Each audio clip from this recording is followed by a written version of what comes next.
हूं नंद किशोर जोशी, क्रांति Orissa web TV executive editor. मैंने जो पुस्तक लिखी है कटक के 500 साल के इतिहास के बारे में, गोल्डन हिस्ट्री ऑफ कटक, यानी कटक का स्वर्णिम इतिहास, इसी पुस्तक में आज नए चैप्टर के बारे में मैं आपको कहने जा रहा हूँ। नमस्कार।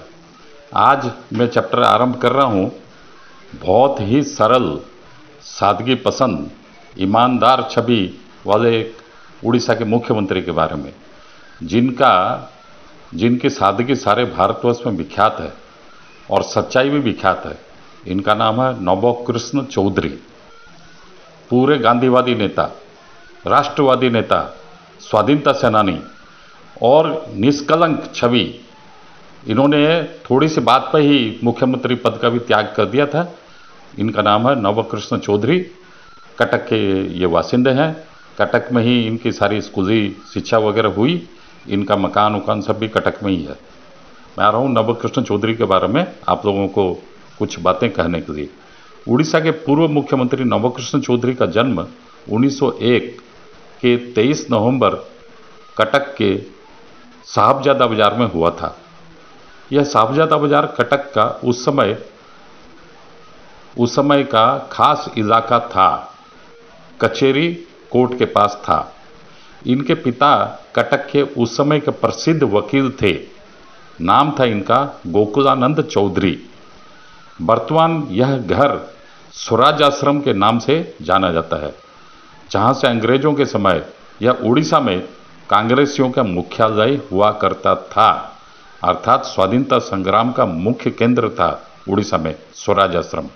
और इसी स्वराज आश्रम में भारतवर्ष के उस समय महात्मा गांधी, डॉक्टर राजेंद्र प्रसाद, पंडित जवाहरलाल नेहरू इत्यादि जितने भी बड़े बड़े नेता थे कांग्रेस के अंग्रेजों के समय, सारे बड़े नेता वहाँ पर आके रुके थे, रहे थे एवं भाषण वगैरह कांग्रेसियों को दिए थे।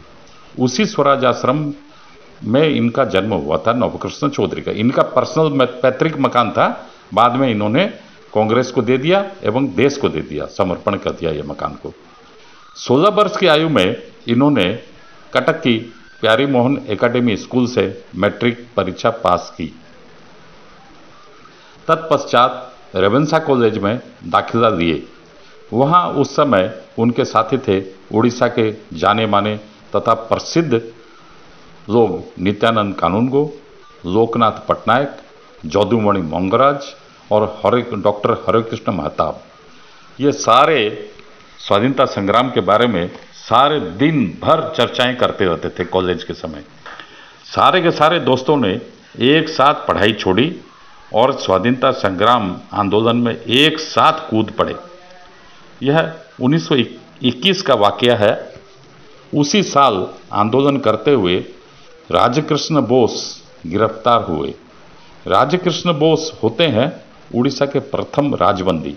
मतलब जब से अंग्रेज लोग उड़ीसा में आए 1803 में, तत्पश्चात उड़ीसा में जो इन्होंने गिरफ्तारियां आरंभ की, सबसे पहले राजबंदी, मतलब अंग्रेजों की पुलिस ने बंदी किसी को बनाया है तो वे प्रख्यात राजकृष्ण बोस को सबसे पहले राजबंदी उन्होंने बनाया था अंग्रेजों की पुलिस ने। मैंने इनको देखा है, राजकृष्ण बोस को, अपनी आंखों से 2 बार। मेरे पड़ोसी स्वाधीनता संग्रामी नेता आदित्य वल्लभ राय के घर 1970 के दशक में एक एक करके सारे स्वाधीनता सेनानी गिरफ्तार होते चले गए अंग्रेज पुलिस द्वारा। महताब और नवकृष्ण चौधरी की देखा देखी करीब 60 स्कूल कॉलेज के छात्रों ने भी गिरफ्तारियां दी अंग्रेजों के खिलाफ ब्रिटिश जमाने में। उड़ीसा का प्रथम अनाथाश्रम नवकृष्ण चौधरी की प्रेरणा और स्वामी विचित्रानंद दास के सक्रिय सहयोग से डगरपाड़ा में बनाया गया था। यह अनाथाश्रम उड़ीसा का पहला तथा अविभाजित भारत में दूसरा अनाथाश्रम था, जो आज भी कार्यरत है डगरपाड़ा में। दूसरा अनाथाश्रम जो उस समय था वो भारत विभाजन के समय पाकिस्तान में रह गया। नवकृष्ण चौधरी का जन्म एक जमींदार परिवार में हुआ था। इनके पिता के पास अपार धन संपदा थी। अच्छी वकालत भी कटक में चलती थी। इसके विपरीत नवकृष्ण चौधरी या इनके परिवार में कभी पैसे का घमंड नहीं था। पूरा परिवार बड़ी सादगी से रहता था, साधारण व्यक्ति की तरह। इनके परिवार में उड़ीसा के खास खास लोग थे उस समय के, जैसे बड़े भाई गोपबंधु चौधरी, भाभी रमा देवी चौधरी, जिनके नाम से उड़ीसा में एकमात्र महिला विश्वविद्यालय कार्यरत है भुवनेश्वर में, आरडी वुमेन्स कॉलेज के नाम से। स्त्री मालती चौधरी, भतीजा मनमोहन चौधरी, भतीजी अन्नपूर्णा महाराणा, बेटी उत्तरा देसाई, कृष्णा महांती इत्यादि। इन सभी ने उड़ीसा तथा भारत में नेक कार्य कर अच्छा नाम कमाया है। नवकृष्ण चौधरी के पास छूत अछूत कुछ नहीं था। वे दलितों संग भोजन करना, उनके जूठे बर्तन तक धो देते थे। 1930 में नमक सत्याग्रह समय नब्बाबू गिरफ्तार हुए एवं इंचुड़ी में, जो बालेश्वर जिला में है, इंचुड़ी में जेल भेज दिया गया। उस समय ये अपने जीवन में प्रथम बार जेल गए थे अंग्रेजों के खिलाफ। 4 महीने जेल में रहे। 1932 में पुनः एक बार आंदोलन करते नब्बाबू गिरफ्तार हुए। उस समय उनकी पत्नी मालती देवी, रमा देवी, गोपबंधु चौधरी, मनमोहन चौधरी सभी को जेल जाना पड़ा था। देश के खातिर सभी को हजारीबाग जेल भेजा गया, उड़ीसा के बाहर, जो आज झारखंड में है हजारीबाग। उस समय नवकृष्ण चौधरी की जेल में भेंट हुई जयप्रकाश नारायण तथा देश के बड़े बड़े नेताओं के साथ। सभी सारे दिन भर देश के बारे में सोचा करते थे, योजनाएं बनाते रहते थे जेल में।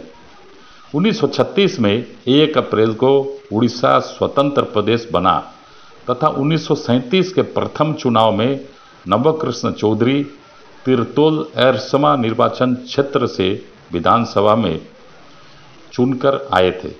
विधानसभा में नब्बाबू हमेशा गरीबों के हित की ही बात किया करते थे। तत्पश्चात वे उड़ीसा के मंत्री, मुख्यमंत्री बने तथा जमींदारी प्रथा उड़ीसा से समाप्त कर दिए। मतलब एक जमींदार ने ही जमींदारी प्रथा उड़ीसा से समाप्त की। इससे बढ़कर और बड़ी बात क्या हो सकती है। जनता सेवा, देश सेवा में दिन रात नब्बाबू तथा उनकी पत्नी मालती देवी जुटे रहते थे। घर संसार जैसे उनसे छूट सा गया था। घर को समय नहीं दे सके थे। 1954 में नवकृष्ण चौधरी की कोशिश के कारण ही उड़ीसा में कृषि कॉलेज तथा पशु चिकित्सा और पशुपालन कॉलेज खुला। बुर्ला में इंजीनियरिंग कॉलेज खुला। 1956 के अक्टूबर में नवकृष्ण चौधरी ने मुख्यमंत्री पद से इस्तीफा दिया। नेहरू उस समय देश के प्रधानमंत्री थे। उनके लाख समझाने पर भी नब्बाबू नहीं माने और मुख्यमंत्री पद त्याग दिया। मुख्यमंत्री रहते हुए भी वे विनोबा भावे के भूदान आंदोलन में शरीक होकर गांव गांव घूमकर जमींदार तथा बड़े लोगों से भूदान मांगते थे, गरीबों में मुफ्त में बांटने के लिए। 1975 के आपातकाल को विरोध कर नवकृष्ण चौधरी जेल गए। 1984 जून में 83 साल की उम्र में उनका निधन हुआ। अब मैं आ रहा हूं दूसरे एक मुख्यमंत्री के बारे में, जिनका नाम है जानकी वल्लभ पटनायक। लंबे समय के मुख्यमंत्री जानकी वल्लभ पटनायक खोर्धा जिले के रामेश्वर गांव में जन्मे। जानकी वल्लभ पटनायक पेशे से पत्रकार थे। संस्कृत साहित्य, उड़िया साहित्य के भी वे बड़े विद्वान थे। इन्होंने कई पुस्तकों की रचना भी की है। आध्यात्म से लेकर अनेक पुस्तकों की इन्होंने रचना की। इनकी कॉलेज शिक्षा कटक के रेवेंसा कॉलेज में स्नातक तक हुई, अर्थात ग्रेजुएशन तक ये रेवेंसा कॉलेज में पढ़ते थे। तत्पश्चात ये उच्च शिक्षा ग्रहण करने के लिए बनारस हिंदू यूनिवर्सिटी चले गए। वहाँ से इन्होंने संस्कृत में एमए पास किया। आध्यात्म पर इनका अच्छा खासा नॉलेज था। अच्छे सुवक्ता थे जानकी वल्लभ पटनायक। ओडिया भाषा साहित्य पर भी इनकी अच्छी पकड़ थी। इनका कर्ममय जीवन एक पत्रकार की हैसियत से कटक से प्रारंभ हुआ था। डॉक्टर हरेकृष्ण महताब के लोकप्रिय दैनिक अखबार प्रजातंत्र के संपादक कई साल रहे। कटक में रहते समय पत्रकारिता के जमाने में ये नीमचोड़ी के पास ओल्ड कॉलेज लेन में एक किराए के मकान पर परिवार संग रहते थे। डॉक्टर हरेकृष्ण महताब ने इन्हें राजनीति में उतारा। धर्मशाला विधानसभा चुनाव में ये खड़े हुए 1960 के दशक में एवं हार गए। तत्पश्चात इनको 1971 में इंदिरा गांधी की गरीबी हटाओ हवा में कटक लोकसभा चुनाव के लिए कांग्रेस की टिकट मिली और ये जीतकर सीधे दिल्ली पहुंचे भारत की लोकसभा में। अगर देखा जाए तो यहीं से इनका राजनीतिक जीवन शुरू हुआ। 1973 में इंदिरा गांधी ने जानकी वल्लभ पटनायक को केंद्र में रक्षा उपमंत्री बनाया। बस वहीं से ये आगे बढ़ते गए राजनीति में और कभी पीछे मुड़कर नहीं देखा। कई साल यूं ही केंद्र में रक्षा उपमंत्री पद पर कायम रहे। तत्पश्चात इंदिरा गांधी ने इनका राजनीति में प्रमोशन किया और वे रक्षा राज्य मंत्री बन गए चौधरी बंसीलाल के मातहत। जो उस समय चौधरी बंसीलाल जो हरियाणा के मुख्यमंत्री भी हुआ करते थे एवं बाद में केंद्र में वे रक्षा मंत्री भी बने, उन्हीं के अंडर में जानकी वल्लभ पटनायक रक्षा विभाग के राज्य मंत्री बने।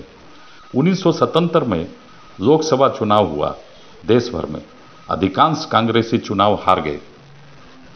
इंदिरा गांधी चुनाव हारी, जानकी वल्लभ पटनायक भी चुनाव हारे। 1977 से 1980 के बीच ये कांग्रेस के उड़ीसा सभापति नियुक्त हुए। इंदिरा गांधी के द्वारा पूरे उड़ीसा में जगह जगह घूम घूम कर कांग्रेस संगठन को विस्तार देते रहे। उस समय ये कटक के तुलसीपुर स्थित सल्टर छक पर अपने मकान में जा चुके थे। वहीं तुलसीपुर सल्टर छक वाले अपने मकान से ये सारा उड़ीसा कांग्रेस का संगठन देखा करते थे। रोज संध्या समय उड़ीसा कांग्रेस मुख्यालय जीप में सवार होकर जाया करते थे। उन दिनों यानी 1978 से 1980 के बीच भुवनेश्वर जाया करते थे जीप में सवार होकर हर दिन संध्या समय। 1980 लोकसभा चुनाव में कांग्रेस की उड़ीसा में जबरदस्त जीत हुई। स्वयं जानकी वल्लभ पटनायक कटक लोकसभा सीट से लाखों की संख्या में वोट पाकर जीते। केंद्र में इस बार इंदिरा गांधी इनको मंत्रिमंडल में शामिल कर कैबिनेट मिनिस्टर का दर्जा दी और ये नागरिक विमानन पर्यटन मंत्री बनाए गए। 1980 जून में उड़ीसा विधानसभा का मध्यावधि चुनाव हुआ। जानकी वल्लभ पटनायक के नेतृत्व में उड़ीसा में कांग्रेस ने चुनाव लड़ा तथा शानदार जीत हासिल की। जानकी वल्लभ पटनायक राज्य के मुख्यमंत्री बने। 1980 जून में उपचुनाव में कटक जिले के आठगढ़ से खड़े होकर ये उड़ीसा विधानसभा पहुंचे। इनके द्वारा रिक्त की गई कटक लोकसभा सीट से इनकी धर्मपत्नी जयंती पटनायक जीतकर लोकसभा पहुंची। पिछड़े उड़ीसा के औद्योगिक विकास के लिए जानकी वल्लभ पटनायक ने जी तोड़ मेहनत की। उनका उस समय एक लोकप्रिय नारा था जिसे वे पूरे उड़ीसा में लगातार बारंबार बोला करते थे कि हम उड़ीसा के विकास के लिए 1000 दिन में 1000 करोड़ की लागत से 1000 उद्योग उड़ीसा में खड़े करवाएंगे। इससे यहाँ के हजारों बेरोजगार युवाओं को रोजगार मिलेगा तथा राज्य में खुशहाली आएगी। इसी के अनुरूप इन्होंने काफ़ी परिश्रम भी किया, अथक प्रयास किया और सफलता भी पाए। पूरे उड़ीसा के कोने कोने में इन्होंने छोटे तथा मझोले उद्योगों के स्थापन और विकास के लिए अनेक नए इंडस्ट्रियल स्टेट बनाए, जैसे कटक के जगतपुर में, भुवनेश्वर के मंचेश्वर में, संबलपुर, बरहमपुर, आठगढ़, चौद्वार, बालेश्वर, राउरकेला इत्यादि में। इन उद्योगों से पूरे उड़ीसा में हजारों बेरोजगार युवा कर्म संस्थान पाए। बेरोजगारी कुछ कम हुई, राज्य की आमदनी बढ़ी, राज्य को दूसरों पर निर्भरता कुछ कम हुई। नए बड़े नए छोटे तथा मझोले उद्योगपति पैदा हुए। उनमें आज अधिकांश लोगों का बना सामान राज्य तथा राज्य के बाहर बिकता है, निर्यात भी होता है। इससे उड़ीसा में एक तरह से अगर देखा जाए तो औद्योगिक क्रांति छोटे तथा मझोले सेक्टर में आई। कटक शहर की अगर मैं बात करूं तो उस समय 1000 साल के कटक शहर में काफ़ी विकास के कार्य जानकी वल्लभ पटनायक के दौर में ही हुए। कटक के अंदर एक नया शहर यानी सीडीए का जन्म हुआ।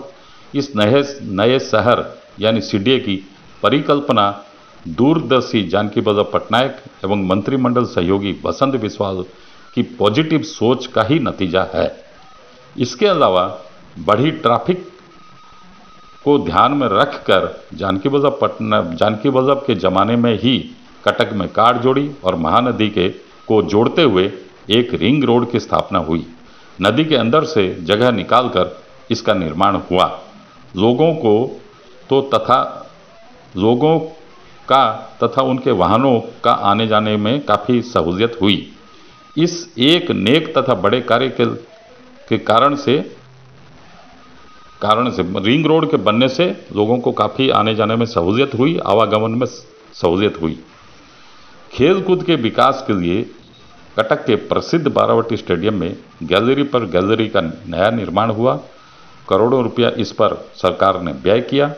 खेल को बढ़ावा देने के लिए इसके अलावा भारत का तीसरा एवं उड़ीसा का पहला इंडोर स्टेडियम का निर्माण भी जानकी वल्लभ पटनायक के समय में ही हुआ। यहाँ राज्य, राष्ट्र तथा अंतर्राष्ट्रीय खेलकूद प्रतियोगिता आए दिन आयोजित होती रहती है। स्पोर्ट्स हॉस्टल का निर्माण भी इसी परिसर में इन्हीं के ज़माने में हुआ। भुवनेश्वर राजधानी का सर्वाधिक विकास जानकी वल्लभ पटनायक और बसंत बिस्वाल के ज़माने में सबसे ज़्यादा हुआ। कटक भुवनेश्वर के नगर विकास के लिए सीडीए, बीडीए की स्थापना हुई। कटक भुवनेश्वर म्यूनसिपालिटी को कॉरपोरेशन का दर्जा मिला तथा चेयरमैन को मेयर का दर्जा मिला। ये सब इन्हीं के ज़माने की देन है। जानकी वल्लभ पटनायक 2010 के दशक में आसाम के महामहिम राज्यपाल बने। पूरे 5 साल वहाँ कार्य किया। संस्कृत के प्रकांड विद्वान होने के नाते उन्हें भारत सरकार ने आंध्र प्रदेश स्थित संस्कृत विश्वविद्यालय का प्रो चांसलर नियुक्त किया। Thank you, have a good day.